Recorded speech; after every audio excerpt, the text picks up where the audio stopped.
Does no one know who they're dealing with? Think I'll let it go, forget and forgive. The rage in me is terminal. There's no remedy but to burn them all. I still got a job to do, my mission's incomplete. Only a traitor could consider making peace. The princess has to pay for what she did that day, for what she took away. Storms coming, I can see the clouds. No running's gonna save you now, and heart rate is gonna fall down like gravity, like gravity. Eye for an eye says you won't be a dead. Blood and man's blood, gonna get my hands wet. The flood's coming, now you can't bet on tragedy, like gravity. You think you're hell's great savior? Will you still when I return the favor? Take the one you need, make you watch him bleed. Will you break thinking how you couldn't save her? Wishing you were there when they needed you, the only soul who's ever completed you. Maybe then you'll get a little heated too, and understand why this is what I need to do. Storms coming, I can see the clouds. No running's gonna save you now, and heart rate is gonna fall down like gravity, like gravity. Eye for an eye says you owe me a debt. Blood and man's blood, gonna get your hands wet. The flood's coming, now you can't bet on tragedy, like gravity. Hey everyone, welcome back to the channel. Today we're diving deep into one of the most fascinating themes in the Hazbin Hotel universe, gravity. And no, I'm not just talking about the physics kind. We're going to explore how gravity works as a powerful metaphor for sin, power, and redemption throughout the series. From Charlie's relentless optimism to Alastor's manipulative presence, we'll break down how the very laws of the universe are challenged in hell. If you're into deep dive analyses like this, make sure to hit that like button and subscribe for more. Let's get started. Let's talk about the one rule that even hell can't break: gravity. But forget everything you learned in physics class. The gravity in Hazbin Hotel isn't about mass and acceleration. It's a physical manifestation of moral collapse, a cosmic punishment made literal. It's the weight of sin itself, pulling everything down, compacting souls into a dense, chaotic metropolis of despair. This is the foundational reality Charlie Morningstar is up against. Her Hazbin Hotel isn't just a building. It's a rebellion against this very principle. It's an attempt to create an architectural anti-gravity device, not with engines, but with empathy. She's fighting the fundamental force that defines her world, trying to prove that even in a place designed for perpetual falling, an ascent is possible. Every smile she offers, every word of encouragement, is a tiny act of defiance against the relentless downward pull of hell itself. Now, take a good look at the skyline of the Pride Ring. It's a beautiful, intentional disaster. Towers don't just scrape the sky. They lean into it at impossible angles. Streets coil in on themselves like intestines. The entire city feels frozen mid-implosion. This isn't a result of bad demonic urban planning. It's a perfect, horrifying externalization of the internal chaos of its inhabitants. The physical gravity here is fickle, emotional. A burst of demonic rage might cause the ground to buckle upwards, while a wave of collective apathy makes the very air feel thick, heavy, and suffocating. It's a landscape governed by chaotic impulses, not steady laws. When Serpentius's warship takes flight, it's not just bypassing physics. It's a momentary, glorious conquest over the oppressive weight of his environment. This inconsistent gravity is a constant, unspoken reminder that in hell, nothing is stable, nothing is secure, and the very ground beneath your feet is as reliable as a sinner's promise. In hell, your metaphysical mass, your power, your infamy, your sheer force of will determines your social gravity. The powerful don't just command, they attract. They warp the social space around them, pulling lesser demons into their orbit, creating their own ecosystems of influence and fear. This is the brutal social physics of the underworld. And at the center of this system are the overlords, with Alastor, the radio demon, being a prime example. He is a walking singularity. His entrance into a room isn't just noticed, it recalibrates it. Conversation dies, focus shifts, and the very narrative bends toward him. He doesn't just occupy space. He becomes its new center of gravity. His deals aren't just contracts. They are event horizons. Once you cross that line, you're pulled into his sphere of influence, where his rules, his twisted sense of reality, becomes your own. He is the embodiment of a power so dense it captures everything, especially light and hope. If physical gravity is hell's body, then emotional gravity is its tormented, screaming soul. This is the crushing, invisible burden every single resident carries. It's the anchor chained to their ankles, dragging them deeper into the muck. For angel dust, it's the immense weight of exploitation, addiction, and self-loathing. A pull so strong it keeps him tethered to Valentino's toxic, abusive orbit. For Husk, it's the dense mass of his centuries-old cynicism and regret, a weight that glues him to that barstool. And Charlie? She feels the gravitational pull of the collective despair of every soul in her domain.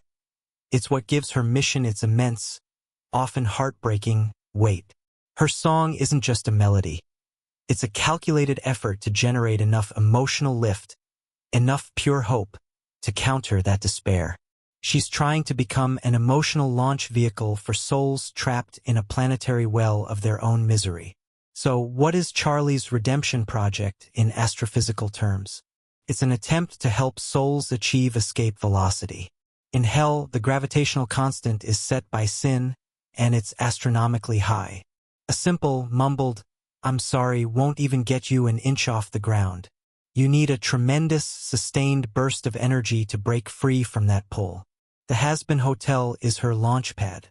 Vaggie is her mission control, providing the logistical thrust and targeting.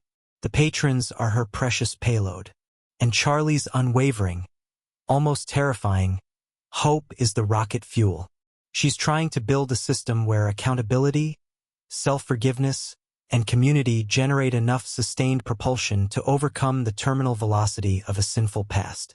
It's arguably the most ambitious engineering project in all of the cosmos, and the primary reason the other demons see her as a naive fool, because from their perspective, she's trying to argue against the law of thermodynamics itself. Let's use Angel Dust as a living case study.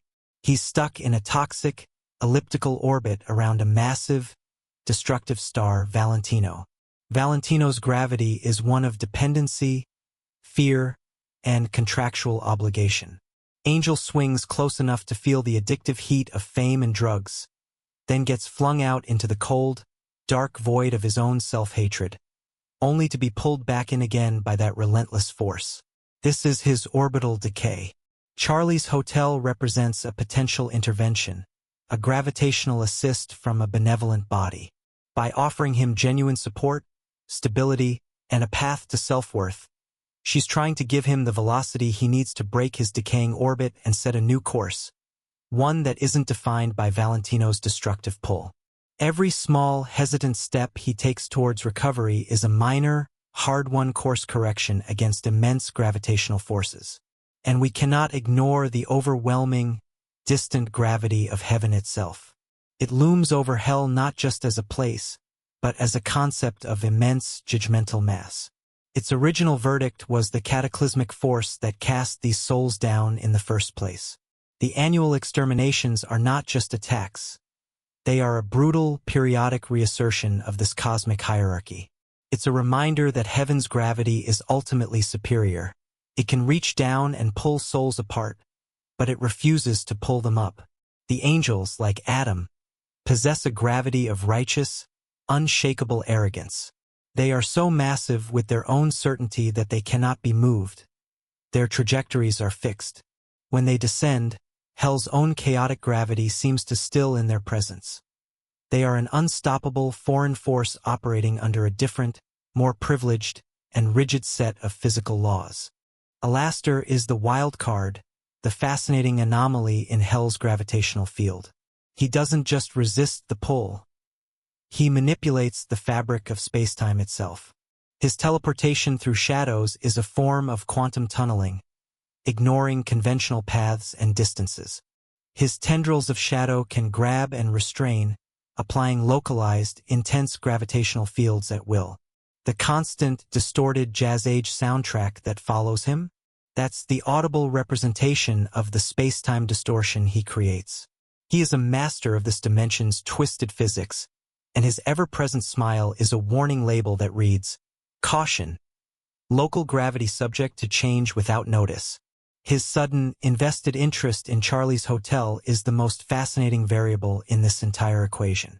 Is he a stabilizing anchor, or is he a hidden black hole, waiting for the project to gain enough mass and energy before he consumes it entirely for his own inscrutable ends?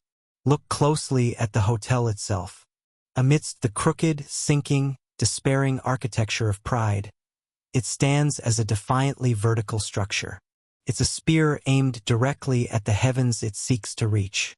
Its ongoing, messy renovation is a perfect metaphor for Charlie's entire mission. She is retrofitting a place of eternal damnation with the foundations for ascent. Every repaired wall, every fresh coat of paint, is a conscious act of reinforcing it against the pervasive downward drag of its environment. It's designed to create lift. Through community, therapy, and unconditional positive regard, Charlie is trying to generate a localized field of low spiritual pressure, a bubble where the weight of sin is slightly less crushing, making that first, crucial, terrifying step toward redemption just a little bit easier. The hotel is both her experiment and her proof of concept. So, what is the true final gravity in Hazbin Hotel? It is the cumulative mass of every bad deed, every broken promise, every moment of weakness and spite. It is the force that built hell and keeps it running. Charlie's revolution isn't televised. It's gravitational. She is attempting nothing less than a cosmological shift to change the fundamental constant of her universe from sin to grace.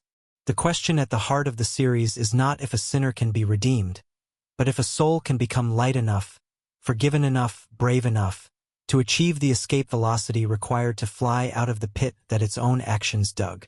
In the end, within the physics of Hazbin Hotel, the greatest superpower isn't strength or magic. It's the ability to become, against all odds, spiritually weightless. So, what do you think? Is Charlie's hotel actually generating enough hope to counter hell's gravity? Or is Alastor just waiting to pull the whole thing into his orbit? The real analysis starts with you guys. Drop your theories in the comments. I read every single one.